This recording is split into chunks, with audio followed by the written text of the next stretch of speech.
Hello दोस्तों, कैसे हैं आप सब। आज की हमारी कहानी है बहू की नौकरानी। बेटा, बाथरूम में बहुत से कपड़े पड़े हैं। आज धुल जाते तो कल तक सूख जाएंगे। शोभा जी ने मनुहार करते हुए अपनी बेटी विसी से कहा। माँ, मैं तो बहुत थक गई हूँ। आज मुझसे कपड़े की मशीन नहीं लगने वाली। देखूंगी, कहते हुए विशी कमरे की ओर चल पड़ी।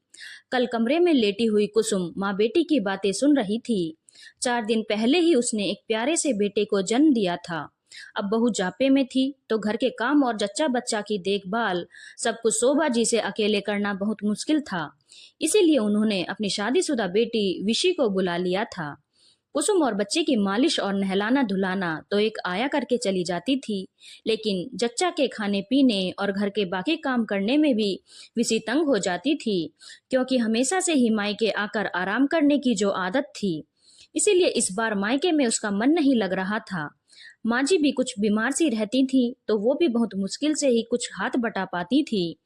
कुसुम की माँ कोकिला जी और छोटी बहन निधि भी कुसुम और उसके बच्चे को देखने आई थी। कुसुम की छोटी बहन निधि बहुत ही चंचल और हंसमुख थी। आते ही भाग भाग कर सब कामों में हाथ बटाने लगी।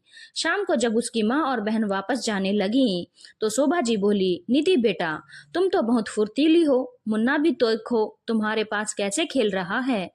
सास की बात सुनकर कुसुम ने कुछ सोचते हुए अपनी माँ से कहा, माँ, यदि आप ठीक समझो तो कुछ दिनों के लिए निधि को यहाँ छोड़ दो। दीदी और माँ जी की भी थोड़ी मदद हो जाएगी। कुसुम की माँ ने निधि की ओर देखा तो वो भी चहकते हुए बोली, माँ, प्लीज थोड़े दिन। हाँ, यह रहने दो ना। मुझे भी बेबी के साथ खेलना है। वैसे भी मेरे एग्जाम हो चुके हैं। अभी तो कॉलेज भी स्टार्ट नहीं हुए हैं। निधि का मन देखकर कोकिला जी ने हामी भर दी। निधि अपनी आदत के अनुसार भाग भाग कर जो काम होता कर देती, फिर अपने भांजे और दीदी के पास बैठ जाती। 1-2 दिन तो सब ठीक चला, लेकिन धीरे धीरे विशी को निधि का थोड़ी देर बैठना भी अखरने लगा। जैसे ही निधि मुन्ने को खिलाने के लिए गोद में लेती, विसी झट से उसे कोई ना कोई काम बता देती। निधि, जरा कपड़े मशीन में डाल दो। निधि, चाय बना लो। जरा ये कपड़े प्रेस कर दो, वगैरह वगैरह। एक दिन तो हद ही हो गई। काम वाली बाई नहीं आई तो निधि के सामने बर्तनों का ढेर लगाकर दोनों माँ बेटी आराम से बैठ गई। निधि को तो वैसे काम करने में कोई परेशानी नहीं थी, लेकिन जब उसने विशी और शोभा जी की हंस हंस कर बातें करते सुना तो उसकी आंखों में आंसू आ गए। विशी शोभा जी से कह रही थी, माँ, भाभी की बहन को अगर पहले बुला लेते तो काम वाली लगाने की जरूरत ही नहीं पड़ती।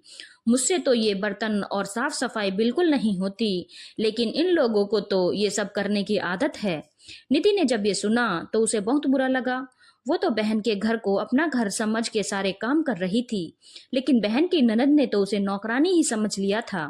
कुसुम भले ही आराम कर रही थी, लेकिन उसे भी अपनी छोटी बहन के साथ किया व्यवहार पसंद नहीं आ रहा था।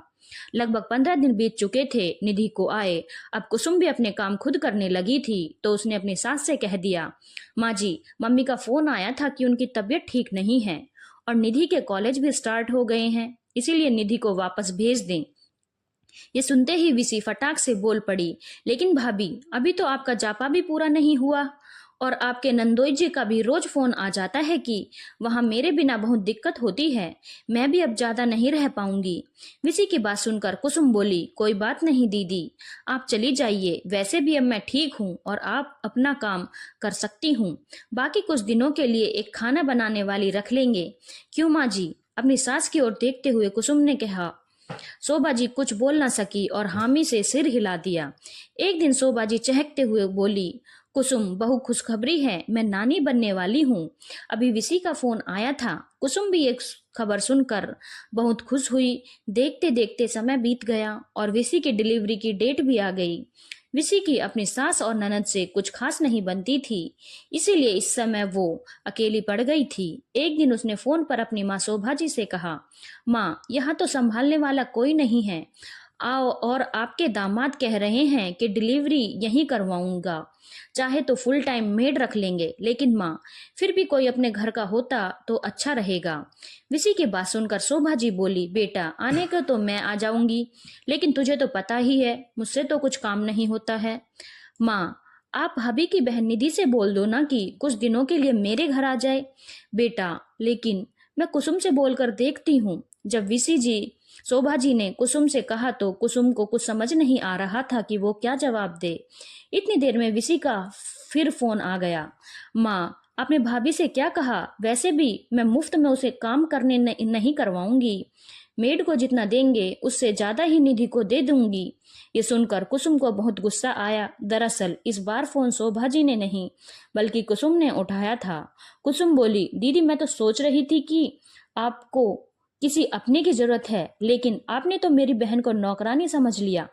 माफ करना दीदी, निधि वहां नहीं आ सकती, लेकिन हाँ आप चाहें तो यहाँ आ सकती हैं, क्योंकि मैं तो आपकी भाभी हूँ, इसीलिए आपके प्रति मेरी जिम्मेदारी बनती है। मेरी बहन की नहीं, मेरे जापे में वो मेरी बहन बनकर यहाँ आई थी, लेकिन आप लोगों ने उसे आया समझ लिया था। तो फिर आपके यहाँ तो पता नहीं उसके साथ कैसा व्यवहार होगा। कहकर कुसुम ने फोन काट दिया। शोभा जी और विसी दोनों से ही अब कुछ बोलते नहीं बन रहा था। दोनों ही अपनी बात पर शर्मिंदा थीं।